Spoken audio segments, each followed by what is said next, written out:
En manchette aujourd'hui, on vous parle encore du conseil municipal de Lanoraie et la suite de l'entrevue avec Odette Sarrazin. Bonjour et bienvenue à votre bulletin de nouvelles du 14 février, la Saint-Valentin.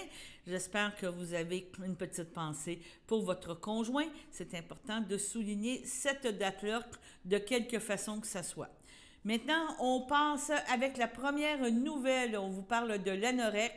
Et on a encore un extrait du Conseil de Lanoraie de février. Et là, on parle des contributions financières qui a été approuvé par le Conseil. Écoutons M.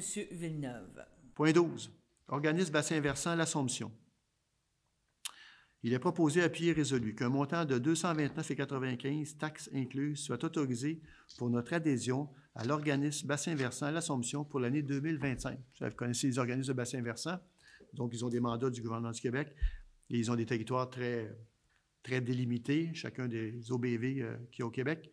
Et dans ce cas-ci, il faut savoir que l'organisation du bassin versant de l'Assomption, il y a la rivière Saint-Jean qui se trouve être le bassin versant. Donc, c'est eux qui ont obtenu du gouvernement du Québec, donc, la responsabilité de ce bassin versant-là de la rivière Saint-Jean. C'est pour laquelle, d'ailleurs, raison que je pense que le Conseil va être d'accord d'autoriser l'adhésion à l'OBV l'Assomption. Est-ce que j'ai un proposeur? Proposé par M. Martin Lavallée. Est-ce que j'ai un appuyeur? J'appuie. Appuyé par M. François Beaujolais. À ma gauche, ceux qui sont en faveur. À ma droite. D'accord. C'est unanime. Réseau des femmes élues de Lanaudière. Proposé, appuyé, résolu de soutenir l'organisme Réseau des femmes élues de Lanaudière par une contribution financière de 500 $, incluant l'adhésion de nos conseillères municipales. Est-ce que j'ai un proposeur? Je propose. Proposé par Mme Lynne Clermont. Est-ce que j'ai un appuyeur? Appuyé par Mme Lucie Ouellette. Dans le fond, c'est une organisation qui permet, en fait, qui tente de convaincre les dames, les femmes, absolument, d'être sur des conseils municipaux un peu plus qu'ils le sont présentement. C'est ça? Puis entre autres, on travaille sur la charte. Qui est devant nous. Alors, la charte qui est là. Voilà. Le vote à ma gauche. D'accord. À ma droite. D'accord. C'est unanime. 12. Action Famille défibrillateur. Considérant que l'organisme Action Famille Lanoraie désire se procurer un défibrillateur. En conséquence, proposé à pied résolu de contribuer à 50 % des coûts pour l'achat d'un défibrillateur par et pour Action Famille Lanoraie. Est-ce que j'ai un proposeur? Je propose. Proposé par Mme Lynne Clermont. Est-ce que j'ai un appuyeur? J'appuie. Appuyé par Mme Josée Castonguay. À ma gauche, ceux qui sont en faveur. À ma droite, D'accord. c'est unanime. En passant, défibrillateur, si vous allez, si vous n'avez pas l'application, vous pouvez la télécharger sur votre téléphone ou sur votre ordinateur, mais le téléphone, idéalement, c'est DEA Québec. Et vous allez voir sur DEA Québec, cette application-là, vous pouvez savoir sur l'ensemble du Québec, les municipalités qui ont adhéré à cette application-là, vous allez trouver pour chaque municipalité les endroits où sont situés les défibrillateurs, ceux qui en ont en tout cas. Comme ici, il y en a un au centre sportif, il y en a un au Jean-Bourdon, là, il va en avoir un à Action Famille, il y en a un à l'Hôtel de Ville ici. Est-ce que j'oublie? À Caserne, oui, évidemment. Donc, sur DEA Québec, vous devriez avoir... D'ailleurs, ça me fait penser, quand Action Famille aura son défibrillateur, je ne crois pas que ce soit automatique, qu'il soit inscrit sur DEA Québec. Donc, s'assurer que l'administration fait le suivi. Quand il sera installé, de s'assurer qu'il soit identifié sur DEA Québec pour qu'il soit inventorié, donc, dans l'application. C'est bon? Qu'est-ce que j'ai demandé le vote? C'est réglé? Oui. Parfait. 12. Culture Lanaudière, adhésion. Proposé, appuyé, résolu d'autoriser un montant de 343,85 $, taxes incluses, pour adhérer à l'organisme Culture Lanaudière pour la période 2025-2026, se terminant le 31 mars 2026. Est-ce que j'ai un proposeur? Proposé par M. Martin Lavallée. Est-ce que j'ai un appuyeur? Appuyé par Mme Josée Castonguay. À ma gauche, ceux qui sont en faveur. D'accord. À ma droite, D'accord. c'est unanime. 12. Projet conteneur congélateur demande d'appui. Proposé, appuyé et résolu que le maire soit autorisé à transmettre une lettre d'appui au nom du conseil municipal pour le projet de conteneur congélateur pour le pôle de Lavaltrie-Lanoraie à la Caisse d'économie solidaire Desjardins. Projet qui vise à soutenir les organismes en sécurité alimentaire déjà existants. Je vais essayer de vous trouver... En fait, l'idée, c'est d'avoir un conteneur congélateur en permanence situé sur le territoire. Présentement, c'est Le territoire ciblé serait Lavaltrie. À quel endroit exact, je ne peux pas vous le dire. Mais tout ça, pour vous dire, dans le fond, sollicitation, attendez un petit peu, j'aurai plus de détails peut-être, là.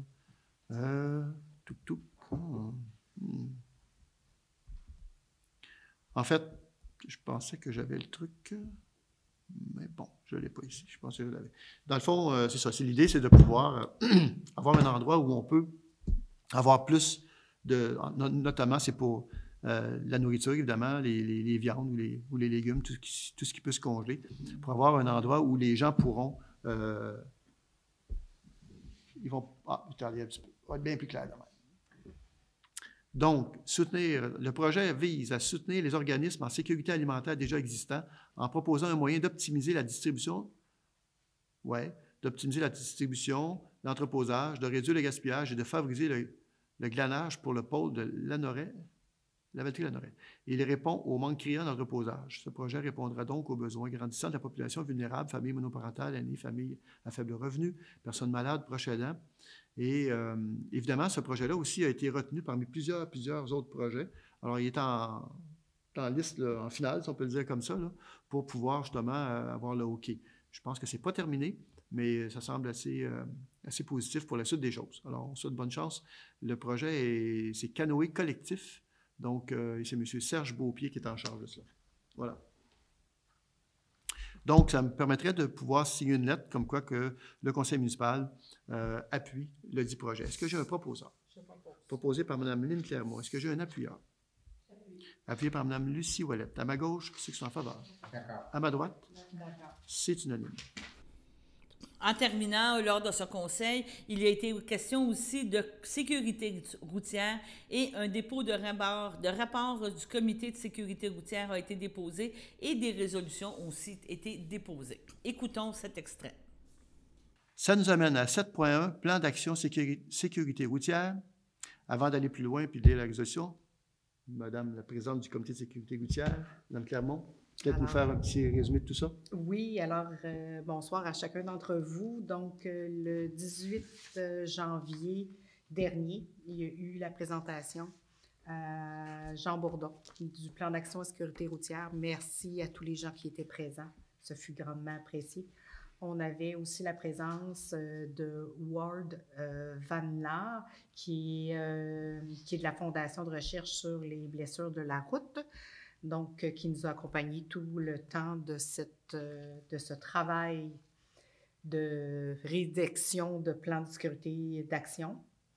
Et puis, en sécurité routière, et puis j'aimerais vous dire que dans les prochains jours, sera disponible sur le site Internet de la municipalité, le plan. Donc, je pense que j'ai fait le tour. C'est bon? C'est bon. Il y aura aussi la présentation qui a été faite. Oui, il y aura la présentation qui sera aussi sur le site de la municipalité. Exact. Il y a plusieurs composantes dans la présentation. Il y a, oui, le plan d'action, mais il y a aussi, allez voir, il va y avoir un sondage qui va être là aussi. Un sondage qui a eu cours il y a presque 2 ans maintenant, mais avec des résultats qui ne sont pas complets, mais on a choisi ceux qui frappaient le plus, si je peux dire ça comme ça. Alors, vous pourrez avoir plus d'informations. Mais là, l'idée, finalement, c'est d'adopter le plan sécurité routière sur lequel travaillent peut-être les bénévoles aussi, parce qu'ils ont fait un travail c'est fou, là, ça fait 3 ans, certains qui sont là-dessus, puis qui n'ont pas lâché le travail par rapport à ça. Donc, est-ce que vous en faites la proposition, Madame? Bien sûr. Je vais en faire la lecture avant. Donc, proposer, appuyer, résolu d'adopter le plan d'action en sécurité routière, lequel est annexé au présent pour en faire partie intégrante. Donc, Mme Lynne Clermont a fait la proposition. Est-ce que j'ai un appuyeur? Appuyé par Mme Lucie Ouellette. À ma gauche, ceux qui sont en faveur. À ma droite, c'est unanime. Plan d'action sécurité routière, groupe de travail. Considérant que la municipalité a adopté un plan d'action en sécurité routière, considérant qu'il y a lieu de former un groupe de travail pour assurer sa mise en œuvre, considérant qu'il y a lieu de prévoir les règles de fonctionnement de ce groupe de travail, en conséquence, proposé, appuyé et résolu, que le préambule fait partie intégrante de la présente résolution, que le mandat de ce groupe de travail est de faire des recommandations au conseil municipal concernant les actions prévues au plan d'action, c'est-à-dire celles à prioriser et la façon de les mettre en œuvre, que le groupe de travail à former soit composé d'un élu et de 7 citoyens-citoyennes, qu'un membre de l'administration municipale soit adjoint à ce groupe de travail et agisse à titre de secrétaire pour ce dernier, que les règles d'éthique, de déontologie et de régie interne annexées à la présente s'appliquent au groupe de travail, qu'un appel de candidature soit publié par le directeur général et greffier trésorier à cette fin. C'est le même principe que la politique culturelle, où on a 7 citoyens. En fait, en passant, politique culturelle, ça va très bien, mais il y a encore de la place ceux qui voudraient s'inscrire pour faire partie du groupe de travail. Actuellement, on est 4. Exact. On est 4, donc il reste 3 postes disponibles, ceux qui voudraient y participer. Il y a la politique de l'arbre, où là aussi ça va très bien. On a 7 personnes là, impliquées et ça roule rondement. Et là, puis il y a le CCU, bien sûr, il y a 7 personnes aussi, puis ça aussi, ça roule très rondement. Et là, avec le groupe de travail sur la sécurité routière, bien, on va y aller. Vous allez suivre l'actualité sur Internet, sur la page Facebook ou sur le site de la municipalité. Il va y avoir un appel de candidature auquel tout le monde qui serait intéressé pourrait postuler. Évidemment, on prend 7 personnes.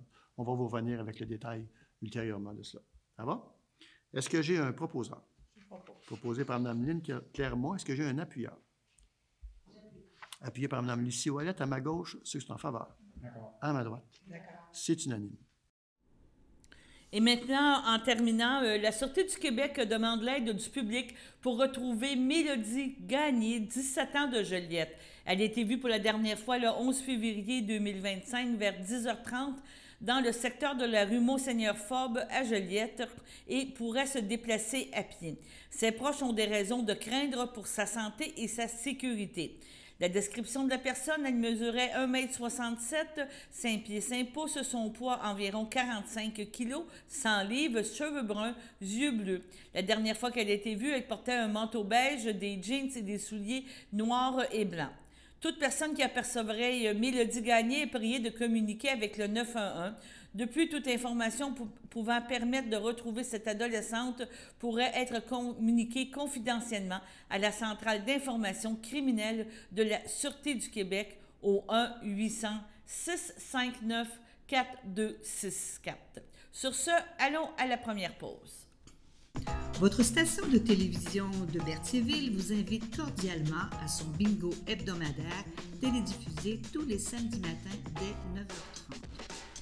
Depuis longtemps, les fans de CTRB se divisent le joyeux montant de 600 $ chaque semaine à cette joute de bingo. N'oublions pas non plus le super bingo mensuel d'une cagnotte de 2000 $ que vous pourriez vous partager chaque premier samedi du mois. Un moment de fébrilité qui pourrait devenir payant pour plusieurs d'entre vous. Pour vous procurer ces fameuses cartes de jeu, les dépositaires participants sont à Berthierville, le dépanneur Formule 1, la station-service Arnois sur le boulevard Gilles Villeneuve, le marché IGA Extra Famille Mont-d'Or sur la rue Gabrielle Brissette, le marché Métro Boucher sur la rue Notre-Dame et la pharmacie Proxime sur la rue Frontenac. À Saint-Ignace-de-Loyola, le dépanneur Proxy sur la rue de la Traverse, la boucherie Aldo sur le rang Saint-Michel. C'est donc un rendez-vous hebdomadaire chaque samedi matin à 9h30 sur les ondes de CTRB, votre télévision locale et régionale, celle-ci toujours en haute définition. Toute l'équipe de CTRB vous remercie de votre fidélité et vous souhaite bonne chance.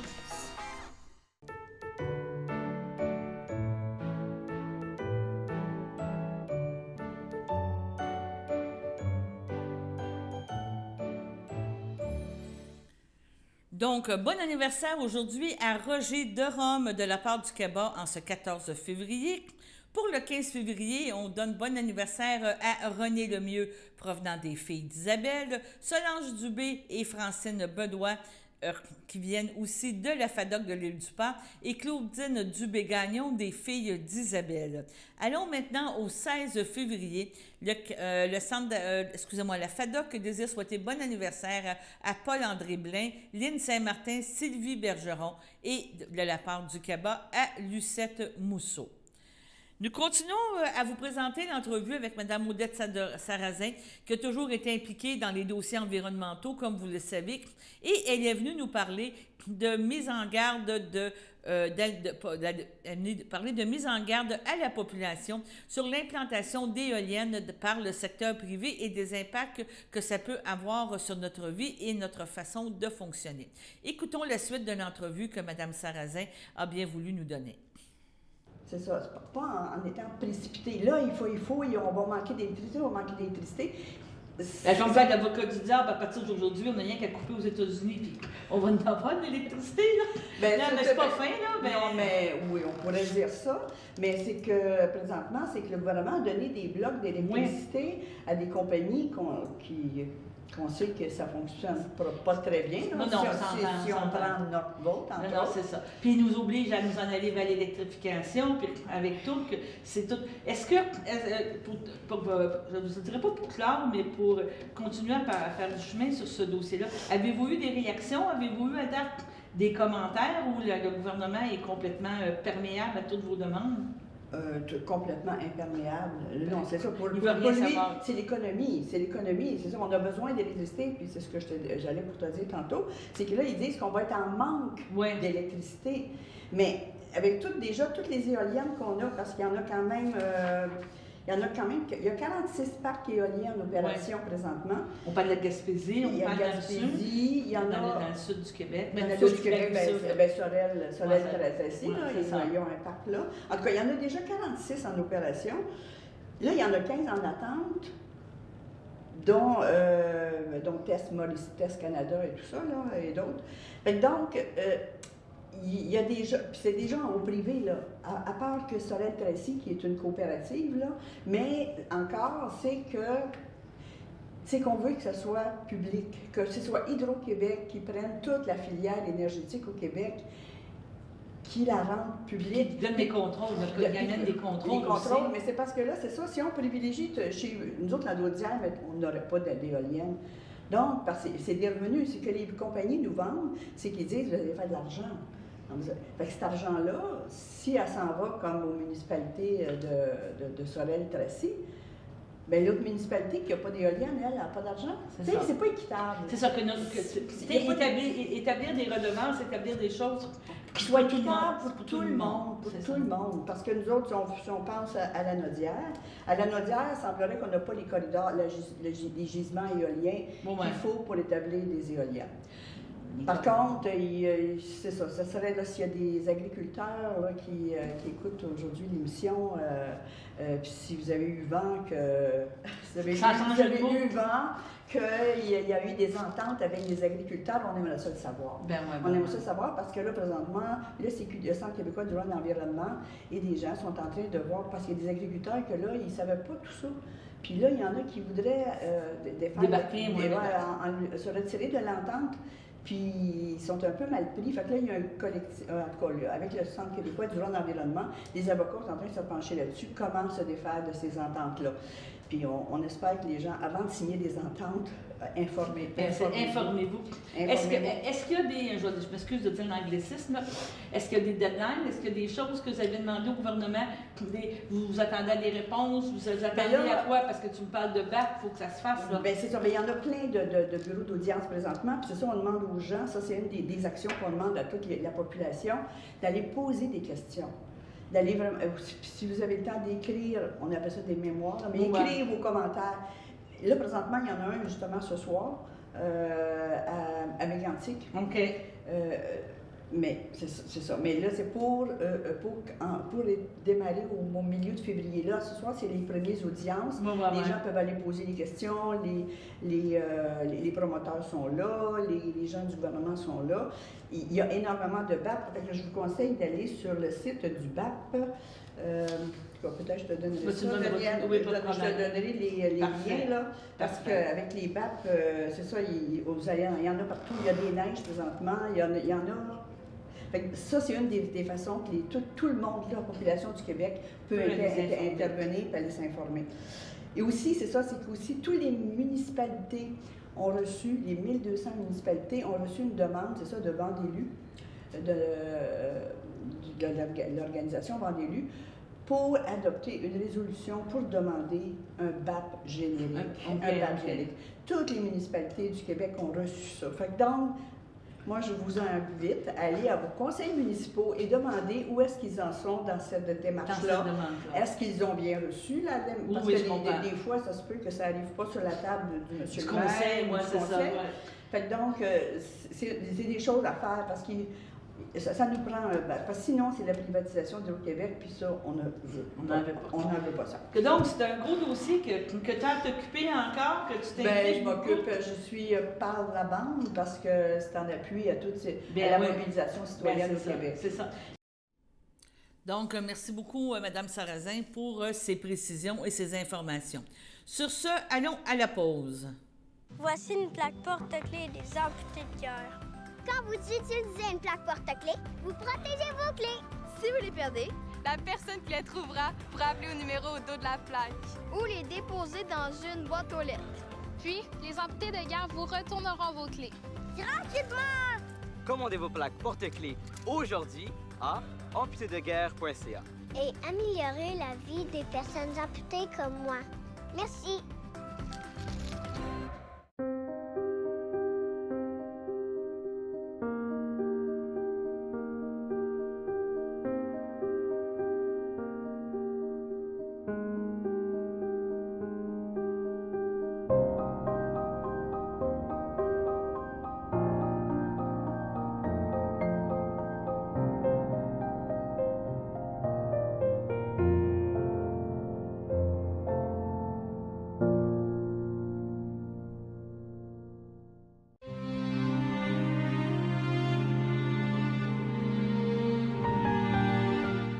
Au CHDL de Saint-Charles-Borromée, le 19 janvier, à l'âge de 90 ans, est décédée Mme Huguette Bombardier, épouse de feu Clément Boutin, demeurant à Berthierville.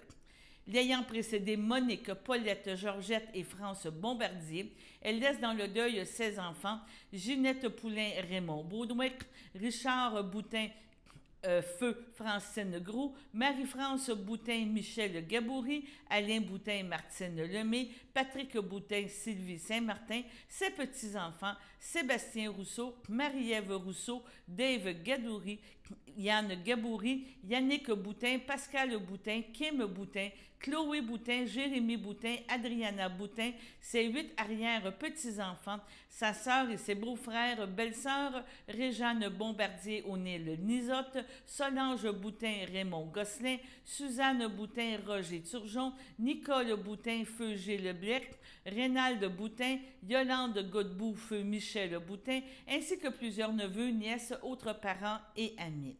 La famille vous accueillera le samedi 15 février dès 11h au complexe funéraire Efterio de Berthierville. Suivra une liturgie à la chapelle du complexe à compter de 15h. Les cendres de Mme Huguette Bombardier seront déposées au columbarium Efterio de Berthierville. Au CHDL Saint-Charles-Borromée, le 28 janvier, à l'âge de 80 ans, est décédé M. Michel Brissette, conjoint de Pierrette Gadouri, demeurant à Saint-Ignace de Loyola et autrefois de Berthierville. L'ayant précédé sa fille Nancy, il laisse dans le deuil sa conjointe Pierrette et les enfants de celle-ci, Éric Brissette, Dominique Setkowski, Pascal Brissette, Émilie Olivier, ses petits-enfants, Tréciane Desroches, Dominique Angelini, Méric Desroches, Mathis et Léa Brissette, Micheline Godin, mère de feu Nancy, Feu son beau-frère et sa belle-sœur, Robert Champagne, Feu Cécile Brissette, Thérèse Moreau, Feu Benoît Brissette, ainsi que plusieurs membres de la famille Gadouri, neveux, nièces, autres parents et amis. La famille vous accueillera le dimanche 16 février dès 12h30 au complexe funéraire Efterio de Berthierville. Suivra un hommage au salon à compter de 15h. Au centre d'hébergement de Saint-Gabriel de Brandon, le 4 février, à l'âge de 90 ans, est décédé M. Marcel Brunel, époux de feu Janine Brunel, demeurant à Berthierville. Il laisse dans le deuil son frère, ses belles-sœurs, son beau-frère Régent Brunel, Nicole Blouet, Francine Pellan, Feu Gilles Brunel, Marie-Rose Brunel, Feu Maurice Brunel, Lise Brunel, André Tellier, son filleul Patrick Brunel, ainsi que plusieurs neveux, nièces, autres parents et amis. La famille vous accueillera le vendredi 21 février dès 12h30 au complexe funéraire Efterio de Berthierville. Suivra une liturgie à la chapelle du complexe à compter de 14h30. Les cendres de M. Brunel seront déposées au columbarium Efterio ce jour même. Au CHDL de Saint-Charles-Borromée, le 28 janvier, à l'âge de 84 ans, est décédé M. Régent Saint-Martin, époux de Pierrette Grégoire, demeurant à Saint-Ignace de Loyola. Il laisse dans le deuil, outre son épouse bien-aimée, ses filles Sylvie et son conjoint Nicolas Kervadec, Marie-Josée et son conjoint Marco Lalancette, Roxane et son conjoint Vincent Cospin, ses plusieurs petits-enfants d'amour, Rebecca et Baptiste, sa sœur Pauline et son conjoint Robert Proux, ses belles-sœurs et beaux-frères Denise Grégoire Roserbat, Hélène Grégoire Feu Bernard Lavallée, Thérèse Grégoire Serge Lavallée, Feu Huguette Grégoire Feu Denis Saint-Martin, Armance Grégoire Jacques Forgette, Charles Grégoire Muriel Saint-Martin, Francine Grégoire René Asselin, Gilles Grégoire Claire Dubois, Régent Grégoire Monique Desrochers, Alice Grégoire Michel Lajeunesse, Serge Grégoire Nancy McKellen, ainsi que plusieurs cousins, neveux et autres parents et amis. La famille vous accueillera le samedi 22 février dès 12h30 à l'église Sainte-Geneviève de Berthier, où suivront les funérailles à compter de 14h30. Les cendres de M. Saint-Martin seront inhumées au cimetière de Saint-Ignace de Loyola à une date ultérieure. Au CHSLD, le Château, le 30 janvier, à l'âge de 76 ans, est décédé M. Jean-Jacques Chevalier, fils de feu Jean-Paul Chevalier et de feu Fleurette Bergeron, demeurant à Berthierville et natif de Saint-Ignace de Loyola.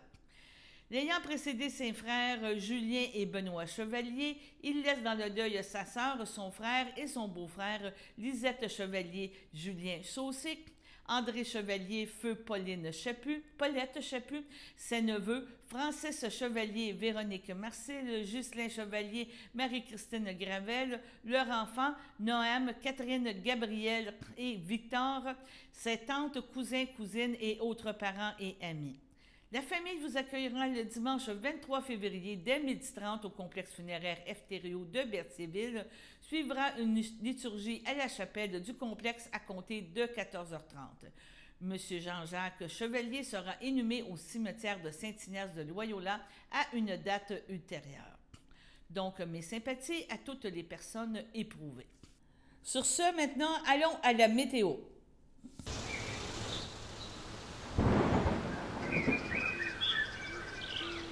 Bienvenue à votre météo de cette fin de semaine. Aujourd'hui, vendredi soir, ce sera généralement dégagé. Une température de moins 13, un temps ressenti de moins 19. Vendredi nuit, c'est des passages nuageux. Une température de moins 21, un temps ressenti de moins 26. Samedi matin, ce sera un ciel variable. Une température de moins 19, un temps ressenti de moins 22.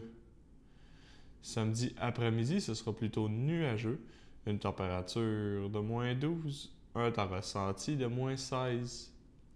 Samedi soir, ce sera quelques flocons, une température de moins 14, un temps ressenti de moins 19, moins de 1 cm de neige. Samedi nuit, ce sera quelques flocons, une température de moins 14, un temps ressenti de moins 24. Environ 1 cm de neige. Dimanche matin, ce sera de la faible neige, une température de moins 13, un temps ressenti de moins 23, environ 2 à 4 cm de neige. Dimanche après-midi, ce sera de la neige, une température de moins 10, un temps ressenti de moins 20, environ 15 cm de neige. Dimanche soir, ce sera de la neige, une température de moins 10, un temps ressenti de moins 20, environ 10 à 15 cm de neige.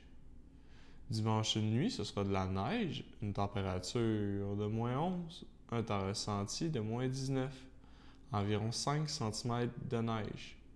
Et voilà, c'était tout pour votre météo.